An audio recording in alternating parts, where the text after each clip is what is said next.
Bienvenidos a Personajes Históricos. ¿Conoces a Aníbal Barca? Breve biografía de Aníbal Barca.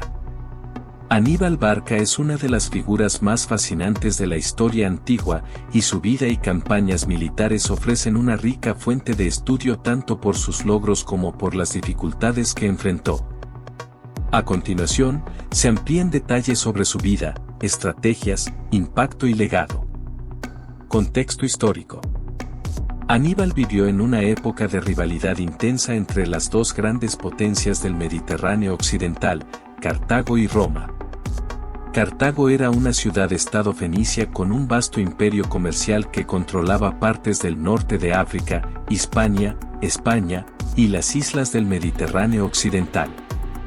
Tras la derrota en la Primera Guerra Púnica, 264 a 241 AC, Cartago perdió Sicilia y quedó debilitada. Pero su expansión en Hispania bajo Amílcar Barca y Asdrúbal el Bello fortaleció su posición económica y militar.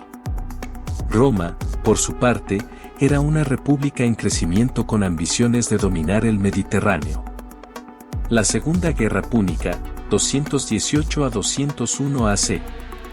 Aníbal fue el principal arquitecto de esta guerra, y sus acciones marcaron algunos de los momentos más memorables de la historia militar. El juramento de Aníbal.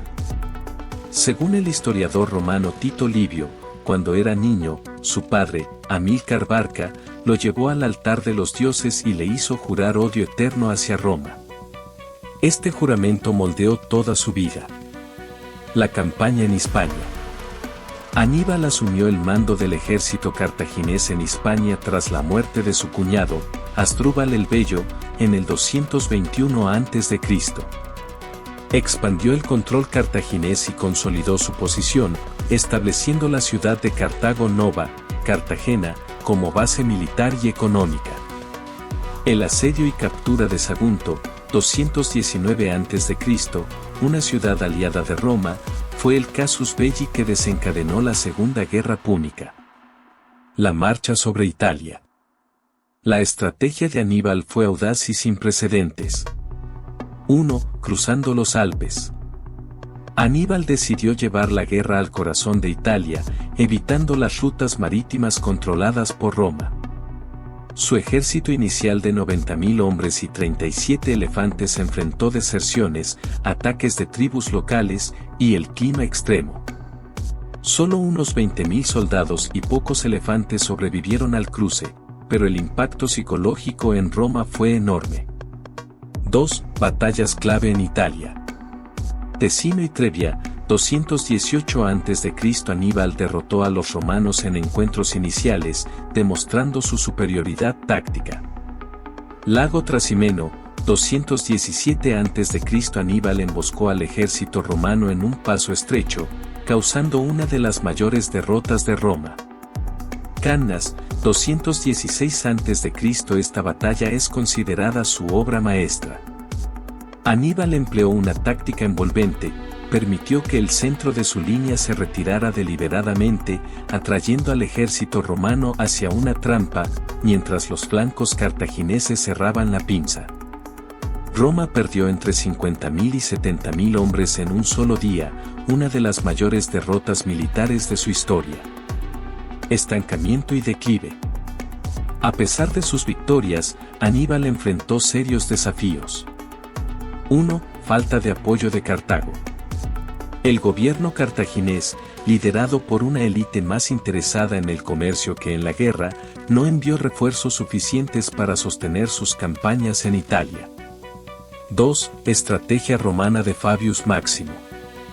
Roma adoptó la táctica de evitar enfrentamientos directos, estrategia fabiana, desgastando a Aníbal al cortar sus líneas de suministro. 3. Contraataque en Hispania y África.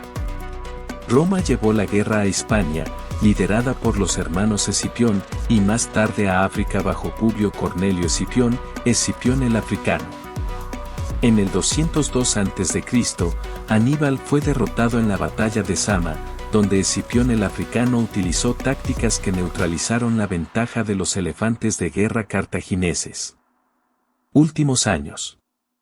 Tras la derrota, 1. Carrera política en Cartago.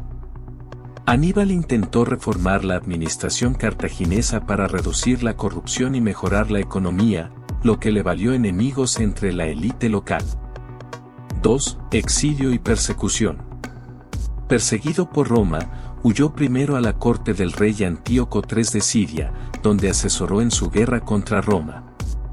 Posteriormente, buscó refugio en la corte del rey Prusias y de Bitinia. 3. Muerte. Acorralado por emisarios romanos, Aníbal se suicidó en el 183 a.C. ingiriendo veneno, según se dice, con las palabras: liberemos a los romanos de su ansiedad por un viejo enemigo. Legado. 1. Innovador en estrategia militar.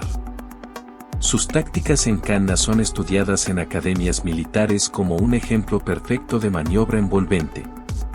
Inspiró a generales como Napoleón Bonaparte y Erwin Rommel. 2. Símbolo de resistencia. En el mundo mediterráneo, Aníbal se convirtió en un símbolo de resistencia contra un enemigo superior. 3. Impacto en Roma. La amenaza de Aníbal llevó a Roma a reformar sus instituciones militares y políticas, sentando las bases para su expansión imperial. Si te gustó este contenido, te invito a darle like, compartirlo y comentar. Suscríbete y activa la campanita para recibir más videos como este.